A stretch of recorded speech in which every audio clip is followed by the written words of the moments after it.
Dear students, आज हम covalent bond को स्टडी करेंगे। टाइप्स ऑफ केमिकल बॉन्ड्स में फर्स्ट नंबर पर हमने आयनिक बॉन्ड को पिछले लेक्चर में स्टडी कर लिया था और सेकंड नंबर पर जो है वो कोवलेंट बॉन्ड है। अभी हम इसको ल्यूस लेनियर कॉन्सेप्ट के अकॉर्डिंग स्टडी करते हैं और एक और भी कंसेप्ट है जो बाद में करेंगे। तो इस कंसेप्ट के अकॉर्डिंग कोवलेंट बॉन्ड की जो फॉर्मेशन होती है that is accord by mutual sharing of electrons between two atoms. दो एटम्स के बीच में इलेक्ट्रॉन्स की शेयरिंग होती है, उससे कोवलेंट बॉन्ड बनता है। तो आप इसकी डेफिनेशन पहले देख लीजिए। The bond form between two atoms by mutual sharing of electrons between them is called as covalent bond. तो ये म्यूचुअल शेयरिंग कैसे होती है ये आप एग्जांपल से समझ पाएंगे। और यहाँ पर एक टर्म आपको और भी लर्न कर लेनी है, कोवलेंसी। जैसे आयनिक बॉन्ड में इलेक्ट्रोवैलेंसी होता था, ऐसे ही कोवलेंट बॉन्ड में कोवलेंसी होता है कि number of electrons contributed bye an atom in sharing of electrons. Covalent bond बनाते वक्त जब कोई एटम कितने इलेक्ट्रॉन की शेयरिंग करता है, कितने इलेक्ट्रॉन शेयरिंग में कंट्रीब्यूट करता है, वो उसकी कोवलेंसी होती है, जो आप एग्जाम्पल से भी आइडिया लगा पाएंगे। तो एग्जाम्पल में सबसे पहले हम देख लेते हैं फॉर्मेशन ऑफ H2 मॉलिक्यूल। तो सबसे सिंपल एग्जाम्पल जो है इसका क्या होगा, H2। आपको पता है कि एक हाइड्रोजन के पास 1 इलेक्ट्रॉन होता है लास्ट शेल में, उसके पास तो एक ही शेल होता है और ये इलेक्ट्रॉन जो है वो दूसरे हाइड्रोजन का है। तो ये बॉन्ड बनाते वक्त अपने अपने इलेक्ट्रॉन्स को क्या करेंगे, शेयर करेंगे। ये इलेक्ट्रॉन इस हाइड्रोजन का और ये इलेक्ट्रॉन इस हाइड्रोजन का। तो इस तरह से शेयरिंग से ये अपना डुप्लेट पूरा कर लेते हैं। स्मॉल एटम डुप्लेट कंप्लीट करता है और जो बड़े एटम्स होते हैं वो ऑक्टेट कंप्लीट करते हैं, मीन्स कि अपने लास्ट शेल में 8 इलेक्ट्रॉन को कंप्लीट करते हैं। तो इस तरह से ये बॉन्ड जो है, इस तरह से हम इसको रिप्रेजेंट करते हैं लाइन से। इस सिंगल लाइन से जो बॉन्ड रिप्रेजेंट होता है इसको सिंगल बॉन्ड बोलते हैं। और इस बॉन्ड में 2 इलेक्ट्रॉन है, एक इस एटम का है, एक उस एटम का है। तो इस तरह से आप फॉर्मेशन ऑफ हाइड्रोजन मॉलिक्यूल समझ में आ गया होगा आपको। और जो कोवलेंसी है वो भी, क्योंकि एक हाइड्रोजन एक इलेक्ट्रॉन कंट्रीब्यूट कर रहा है शेयरिंग में, तो इसकी कोवलेंसी जो है वो क्या होगी, 1 होगी। तो इसके बाकी एग्जांपल हम आगे स्टडी कर लेते हैं। सेकेंड एग्जांपल देखते हैं फॉर्मेशन ऑफ मीथेन मॉलिक्यूल। तो मीथेन क्या है, CH4। तो इसमें आपको कार्बन के बारे में क्या पता है कि उसके लास्ट शेल में 4 इलेक्ट्रॉन होते हैं, क्योंकि उसका एटॉमिक नंबर जो है वो 6 है। फर्स्ट शेल में 2 होंगे और लास्ट शेल में 4 होंगे। तो इस तरह से ये हाइड्रोजन के तो एक ही इलेक्ट्रॉन होता है उसका वैलेंशियल इलेक्ट्रॉन। और इस तरह से 4 हाइड्रोजन अगर हम लेंगे तो सभी एक एक इलेक्ट्रॉन का शेयरिंग कर लेंगे। तो इस तरीके से ये CH4 बन पाएगा। तो ये इलेक्ट्रॉन तो जो हैं कार्बन के हैं और ये वाला इलेक्ट्रॉन जो है वो हाइड्रोजन का है, जो मैं थोड़ा डार्क बना रहा हूँ इस टाइप से ताकि आप डिस्टिंग्विश कर सके। तो इस तरह से ये CH4 बन जाता है और कार्बन जो है यहाँ पर अपना ऑक्टेट कंप्लीट कर लेता है। और इसी तरह से हाइड्रोजन भी अपना डुप्लेट जो है वो कंप्लीट कर लेते हैं। तो इस तरह से ये बन जाता है CH4। एक बॉन्ड के अंदर 2 इलेक्ट्रॉन हैं, जो 2 एटम्स के बीच में एक बॉन्ड है और उसमें एक इलेक्ट्रॉन इस एटम का और एक इलेक्ट्रॉन दूसरे एटम का। तो इस तरह से ये CH4 को हम ऐसे रिप्रेजेंट करते हैं। एक और एग्जांपल देखते हैं थर्ड नंबर पर, formation of ammonia molecule. Ammonia का फार्मूला क्या होता है, NH3। तो इसमें सेंटर में क्या है, नाइट्रोजन है और नाइट्रोजन के लास्ट शेल में कितने इलेक्ट्रॉन होते हैं, 5। तो क्योंकि उसका एटॉमिक नंबर है 7, तो वो सिर्फ 3 हाइड्रोजन से ही शेयरिंग करेगा, क्योंकि 3 हाइड्रोजन से शेयर करके उसका ऑक्टेट कंप्लीट हो जाता है। 5 + 3 3 होंगे तो 8 हो जाएंगे। तो इसमें ये एक पेयर ऑफ इलेक्ट्रॉन हम छोड़ देते हैं और इन तीनों के साथ एक एक इलेक्ट्रॉन की शेयरिंग जो है वो कर लेते हैं। तो इस तरह से नाइट्रोजन के पास अपने पूरे 8 इलेक्ट्रॉन हो जाते हैं। ये मैं सर्कल से आपको यहाँ दिखा सकता हूँ। और हाइड्रोजन का भी अपना डुप्लेट कंप्लीट हो जाता है और इस तरह से ये एक पेयर ऑफ इलेक्ट्रॉन बच जाता है यहाँ, क्योंकि 3 हाइड्रोजन मिलाकर ही 8 हो गए थे, तो इसमें और ज़्यादा हाइड्रोजन नहीं लगाए हैं। तो इसको हम इस तरीके से रिप्रेजेंट कर सकते हैं, ऐसे एक हाइड्रोजन इधर एक इधर और एक नीचे लगा देते हैं और एक पेयर ऑफ इलेक्ट्रॉन बच जाता है जिसको हम लोन पेयर बोलते हैं। और एक बॉन्ड के अंदर जो 2 इलेक्ट्रॉन होते हैं उसको हम बोलते हैं बॉन्ड पेयर। तो ये भी आपको समझना है। और इस तरह का जो स्ट्रक्चर होता है डॉट वाला बिना सर्कल लगाए उसको लीव स्ट्रक्चर या डॉट स्ट्रक्चर भी बोलते हैं। तो ये भी आपको दिमाग में रखना है। और इस तरह का स्ट्रक्चर जो बॉन्ड से रिप्रेजेंट होता है उसको कूपर स्ट्रक्चर कहा जाता है। ये भी आपको नोट कर लेना है। तो एग्ज़ाम में इस तरह के कुछ क्वेश्चंस आते हैं कि इसका NH3 का या किसी और का एक लूज डॉट स्ट्रक्चर बना दीजिए, तो वो आप इस तरह से डॉट लगाकर बना सकते हैं बिना सर्कल लगाए। तो इस तरह से ये एग्जाम्पल है कोवलेंट बॉन्ड के। अभी हम और एग्जाम्पल देख लेते हैं। नेक्स्ट एग्जाम्पल है फॉर्मेशन ऑफ ऑक्सीजन मॉलिक्यूल। तो O2 मॉलिक्यूल की फॉर्मेशन कैसे होगी इस ल्यूज कंसेप्ट के अकॉर्डिंग। तो ऑक्सीजन के लास्ट शेल में होते हैं 6 इलेक्ट्रॉन, क्योंकि उसका एटॉमिक नंबर 8 है।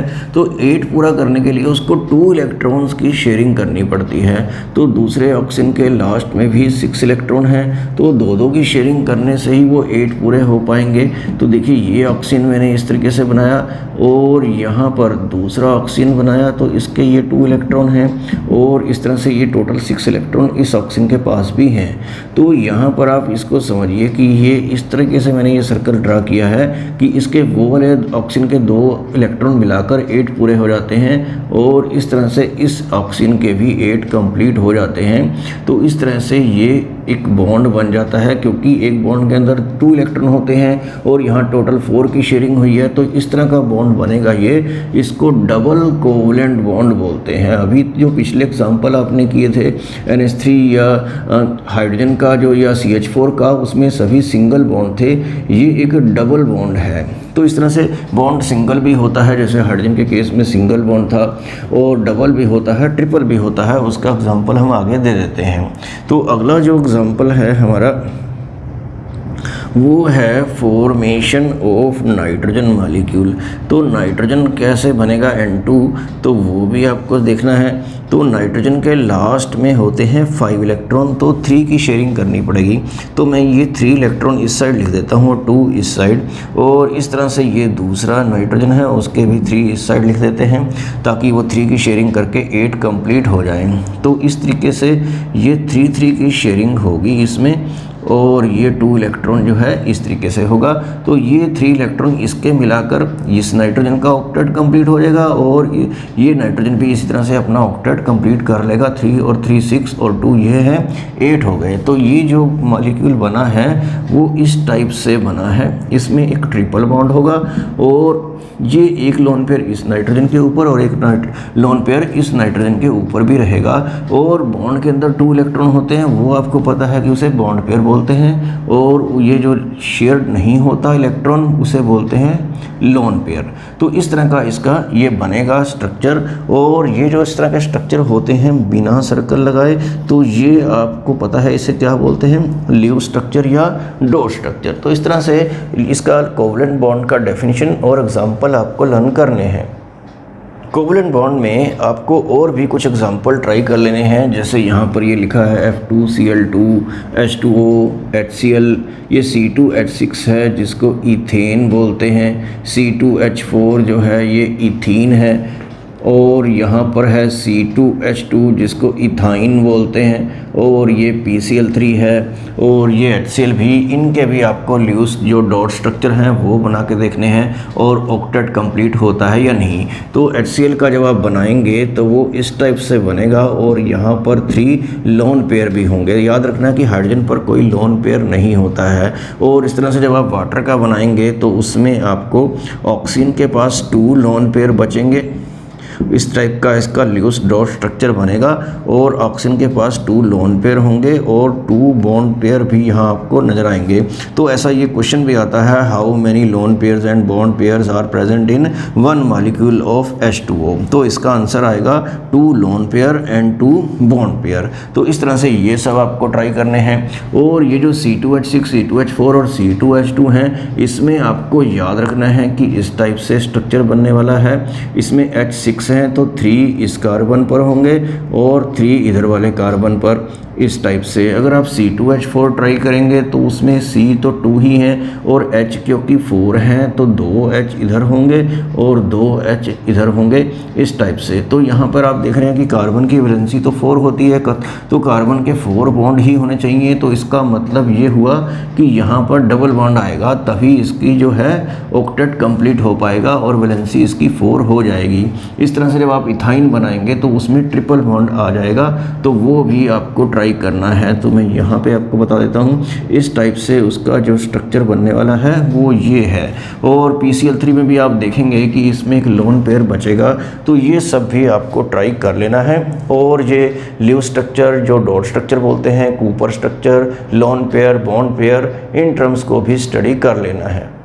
आगे हम स्टडी करते हैं limitations of Luce concept of covalent bond. जो हमने अभी एक कंसेप्ट स्टडी किया है जिसको ल्यूस लैंगमियर कंसेप्ट बोलते हैं कोवलेंट बॉन्ड के केस में, इसकी लिमिटेशंस क्या हैं तो वो हमें स्टडी करना है। तो जैसे ये फर्स्ट पॉइंट है, it could not explain how the atoms are held in a molecule like H2Cl2। तो एक मॉलिक्यूल के अंदर जो एटम हैं वो किस फोर्स से जुड़े हैं, जिस तरह से ये H दूसरे H से किस तरह से हेल्ड अप हो रहा है, तो ये इस कॉन्सेप्ट में एक्सप्लेन नहीं किया गया है। जबकि आयनिक बॉन्ड में तो एक्सप्लेन किया गया था, क्योंकि वो पॉजिटिव और नेगेटिव आयन्स के बीच में जो फोर्स ऑफ अट्रैक्शन होते हैं, जिनको आपको याद है कि इलेक्ट्रोस्टैटिक फोर्स ऑफ अट्रैक्शन बोलते थे। तो लेकिन यहाँ पर जो है इनके बीच में किस तरीके का फोर्स लग रहा है वो यहाँ पर क्लियर नहीं है।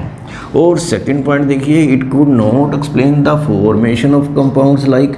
तो इस तरह के जो कंपाउंड्स यहाँ पे मैंने बहुत सारे लिखे हैं, इनकी फॉर्मेशन को एक्सप्लेन नहीं किया गया है, क्योंकि इसमें जो बात की गई थी वो ऑक्टेट कंप्लीट करने की थी। लेकिन कभी कभी ऑक्टेट कंप्लीट नहीं होता है, मीन्स कि 8 इलेक्ट्रॉन नहीं होते लास्ट शेल में। तो जैसे मैं ये PCl5 का एग्जाम्पल बता रहा हूँ आपको, तो फास्फोरस के लास्ट शेल में 5 इलेक्ट्रॉन है, 5 वो Cl से शेयर करेगा तो 10 हो जाएंगे, तो वो 8 से ज़्यादा हो गए। इस तरह से SF6 में भी क्या है कि सल्फ़र के लास्ट में 6 होंगे, 6 फ्लोरीन से शेयर करेगा 12 हो जाएंगे। तो इसमें ऑक्टेट रूल जो है वो वायलेट हो जाता है, 8 से भी ज़्यादा इलेक्ट्रॉन इसमें आ जाते हैं। तो इनको इस तरह के कोवलेंट कंपाउंड्स को हाइपर कोवलेंट कंपाउंड बोलते हैं। मतलब कि इसमें ऑक्टेट रूल के अकॉर्डिंग जो 8 इलेक्ट्रॉन होने चाहिए थे उससे ज़्यादा हो रहे हैं, तो कभी कभी कम भी हो जाते हैं। जैसे BeCl2 को देखें, बेरिलियम के लास्ट में 2 इलेक्ट्रॉन है, 2 Cl से शेयर करेगा तो 4 होंगे, 8 कंप्लीट नहीं हुए।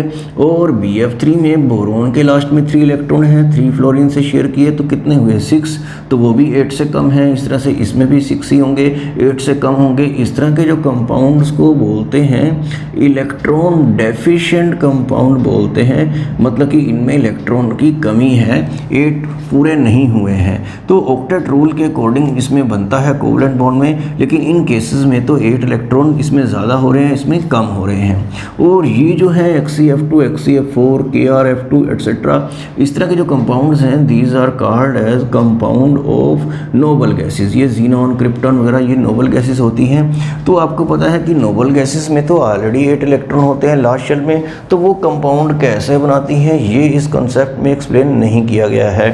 तो ये इसका एक मेन लिमिटेशन है इस कॉन्सेप्ट की, ये आपको जरूर लर्न कर लेनी है।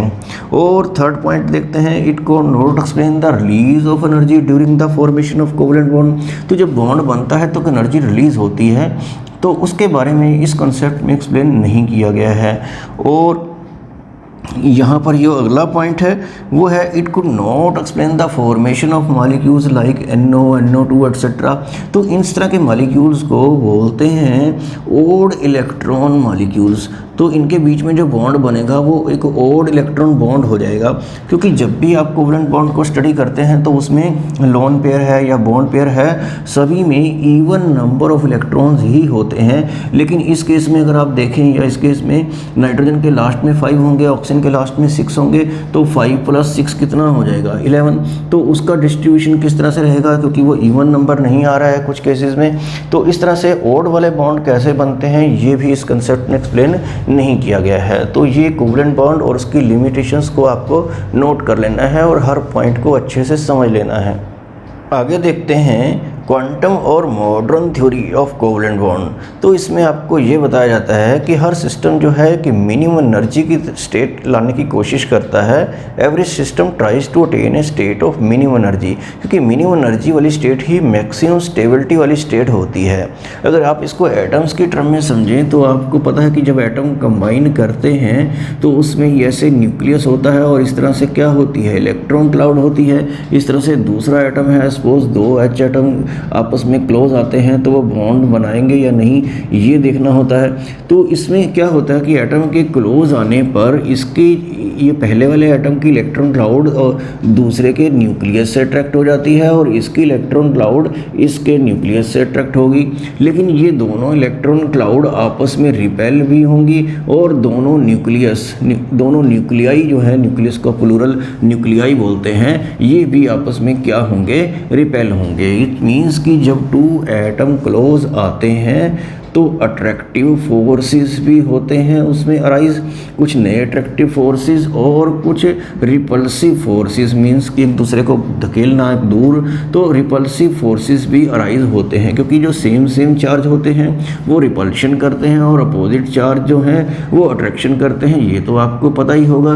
तो जब एटम्स के क्लोज आने पर अगर अट्रैक्टिव फोर्सेस का मैग्नीट्यूड रिपल्सिव फोर्सेस से ज़्यादा हो जाए तो बॉन्ड फॉर्मेशन बिटवीन एटम्स हो जाती है। अगर बाई चांस रिपल्शन के जो फोर्सेस हैं उनका मैग्नीट्यूड ज़्यादा हो जाए तो एटम फिर क्लोज नहीं आएंगे और फिर वो बॉन्ड फॉर्मेशन उस केस में नहीं होंगी।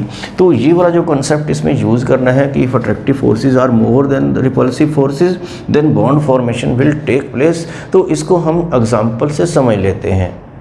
फर्स्ट नंबर पर स्टडी करते हैं फॉर्मेशन ऑफ H2 मॉलिक्यूल। तो जब दो H एटम क्लोज आते हैं तो किस किस तरह के अट्रैक्टिव या रिपल्सिव फोर्सेस अराइज होते हैं ये आपको समझना है। हाइड्रोजन के पास न्यूक्लियस में 1 प्रोटॉन होता है, मींस कि 1 पॉजिटिव चार्ज होता है और उसके इलेक्ट्रॉन भी उसके पास 1 ही होता है।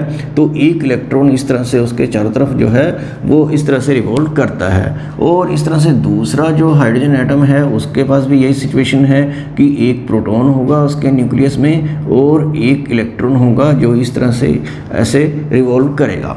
तो ये दो हाइड्रोजन एटम हम सपोज कर लेते हैं, एक A सपोज कर लेते हैं और एक B सपोज कर लेते हैं। तो ये जो इलेक्ट्रॉन फर्स्ट हाइड्रोजन एटम का है इसको हम इलेक्ट्रॉन ऑफ A बोल देते हैं और इस तरह से इसको इलेक्ट्रॉन ऑफ B बोल देते हैं। क्योंकि ये न्यूक्लियस है तो हम इसको यहाँ पे न्यूक्लियस ऑफ A लिख सकते हैं और इसको हम न्यूक्लियस ऑफ B लिख देते हैं। तो जब ये दोनों एटम क्लोज आएंगे, पहले से ये वाला इलेक्ट्रॉन तो अपने न्यूक्लियस के चारों तरफ अट्रैक्ट हो ही रहा है, उससे तो अट्रैक्ट होता ही है। और इस तरह से जब ये इलेक्ट्रॉन जो है ये B का है, ये अपने न्यूक्लियस के तरफ अट्रैक्ट तो पहले से ही है। तो जब ये एटम क्लोज आएंगे तब क्या होगा, इलेक्ट्रॉन ऑफ A जो है वो न्यूक्लियस ऑफ B की तरफ अट्रैक्ट होने का और इलेक्ट्रॉन ऑफ B जो है वो न्यूक्लियस ऑफ A की तरफ अट्रैक्ट होगा। इस तरह से ये आपको अट्रैक्टिव फोर्सेस जो हैं वो नज़र आएंगे और रिपल्शन फोर्सेस जो हैं आपको क्या नज़र आएंगे, nucleus of A and nucleus of B के बीच में क्या होगा, रिपल्शन फोर्सेस होगा। इस तरह से इलेक्ट्रॉन ऑफ A और इलेक्ट्रॉन ऑफ B के बीच में भी क्या होगा, फोर्स ऑफ रिपल्शन होगा। तो आप इसमें लिखेंगे क्या कि when two hydrogen atom come close together the following forces of attraction and repulsion arise. तो इसमें क्या क्या लिखेंगे, पहले आप अट्रैक्शन का जो फोर्सेस लिखेंगे, फोर्स ऑफ अट्रैक्शन बिटवीन, आप लिख सकते हैं electron of A and nucleus of B। उसके बाद आप क्या लिखेंगे, force of attraction between electron of B and nucleus of A, electron of B and nucleus of A, इस तरह से लिखेंगे। और फिर क्या लिखेंगे, force of repulsion between two electrons. Two electron कौन से हैं, electron of A and electron of B। तो इनके बीच में फोर्स ऑफ रिपल्शन होगा और क्या होगा, force of repulsion between nuclei of two atoms, तो दोनों के न्यूक्लियाई में जो है वो भी क्या होगा, फोर्स ऑफ रिपल्शन होगा। तो इस तरह से आप देखेंगे कुल मिलाकर जो है, जब आप मैग्नीट्यूड कैलकुलेट करेंगे तो आपको पता चलेगा कि मैग्नीट्यूड ऑफ अट्रैक्टिव फोर्सेस का जो मैग्नीट्यूड है वो रिपल्सिव फोर्सेस से कहीं ज़्यादा है। तो इसलिए बॉन्ड फॉर्मेशन जो है H2 मॉलिक्यूल्स के बीच में होगी। जब बॉन्ड फॉर्मेशन होती है तो पोटेंशियल एनर्जी जो है वो इस तरह से डिक्रीज़ हो जाती है, पोटेंशियल एनर्जी। तो ये दो H एटम के बीच में ये इस तरह से बॉन्ड लेंथ होती है। तो आप इस ग्राफ को जहाँ छोड़ भी सकते हैं तो कंक्लूजन लिख सकते हैं कि magnitude of attractive forces is more than the repulsive forces, therefore bond formation between two atoms take place। Second example देखते हैं, non formation of He2 molecule. तो He2 क्या है, हीलियम। तो हीलियम के दो एटम्स कंबाइन करके He2 नहीं बनाते हैं, यही नॉन फॉर्मेशन का मतलब है। तो इसमें आपको अल्टीमेटली यही प्रूव करना पड़ेगा कि रिपल्शन फोर्सेस का जो मैग्नीट्यूड है वो अट्रैक्टिव फोर्सेस से ज़्यादा है, तो इसलिए हीलियम एटम कंबाइन करके He2 नहीं बनाते हैं। तो ये आप डायग्राम से समझ पाएंगे कि कौन से अट्रैक्टिव फोर्सेस हैं और कौन से रिपल्सिव फोर्सेस हैं। तो मैं अट्रैक्टिव फोर्सेस अलग से और रिपल्सिव फोर्सेस आपको अलग से दिखा दूंगा ताकि आपको समझ में आ जाए। तो हीलियम का जो न्यूक्लियस होता है उसमें 2 पॉजिटिव चार्ज होता है, 2 यूनिट, क्योंकि उसके पास 2 प्रोटॉन होते हैं और इलेक्ट्रॉन भी उसके पास क्या होते हैं, 2। तो एक हीलियम एटम के पास ये 2 इलेक्ट्रॉन हैं। इस तरह से मैं ये दूसरा हीलियम एटम ले रहा हूँ, उसके पास भी यहाँ पर क्या है, 2 इलेक्ट्रॉन्स हैं इस टाइप से। तो ये इलेक्ट्रॉन जो ऑलरेडी अट्रैक्टेड है अपने अपने न्यूक्लियस से, वो तो हैं ही। तो अट्रैक्टिव फोर्सेस जो हैं वो क्या होंगे, जो बाद में राइज होंगे। तो ये इलेक्ट्रॉन इसके न्यूक्लियस से और इसका जो दूसरा इलेक्ट्रॉन है इस न्यूक्लियस से दूसरे हीलियम के न्यूक्लियस से अट्रैक्ट होगा। तो ये 2 तो ये हो गए, इस तरह से 2 ये हो गए, इसका इलेक्ट्रॉन इसके न्यूक्लियस से और इसका दूसरा इलेक्ट्रॉन इसके न्यूक्लियस से अट्रैक्ट होगा। तो हम इसको बोलते हैं 4 न्यू फोर्सेस ऑफ अट्रैक्शन। तो ये 4 न्यू फोर्सेस ऑफ अट्रैक्शन जो हैं अराइज होते हैं जब हीलियम के 2 एटम जो हैं वो क्लोज आते हैं। तो अब हम रिपल्सिव फोर्सेस को अलग से देखते हैं। तो इस तरह से ये एक हीलियम का न्यूक्लियस है, इस तरह से ये दूसरा हीलियम एटम है और ये इलेक्ट्रॉन है, इस तरह से इसका भी 2 इलेक्ट्रॉन हैं और इस हीलियम एटम के भी क्या हैं, 2 इलेक्ट्रॉन्स हैं। तो ये आपस में पहले से रिपल्शन तो करते ही होंगे, लेकिन बाद में रिपल्सिव फोर्सेस कौन से राइज होते हैं, जब ये दोनों क्लोज आते हैं तो ये दोनों इलेक्ट्रॉन्स का आपस में रिपल्शन होगा। रिपल्शन को हम इस तरीके से अपोजिट डायरेक्शन में इस तरह से रिप्रेजेंट करते हैं।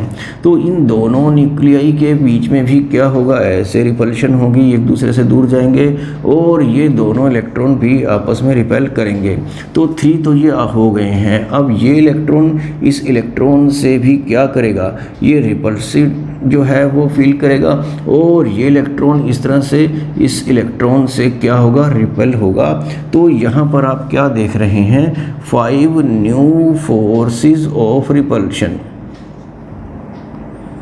New forces of repulsion.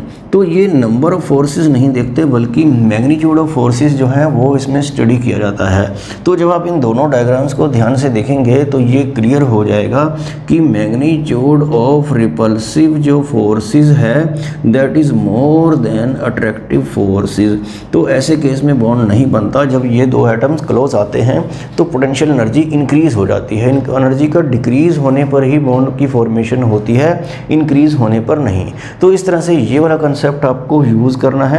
Magnitude of attractive and repulsive forces, तो कौन सा ज़्यादा है। अगर अट्रैक्टिव ज़्यादा है तो बॉन्ड फॉर्मेशन होती है, अगर रिपल्सिव फोर्सेस ज़्यादा हैं जैसे इस केस में तो बॉन्ड फॉर्मेशन नहीं होती। तो ये फॉर्मेशन ऑफ H2 और नॉन फॉर्मेशन ऑफ He2, ये 2 एग्जाम्पल जो हैं आपको स्टडी कर लेने हैं।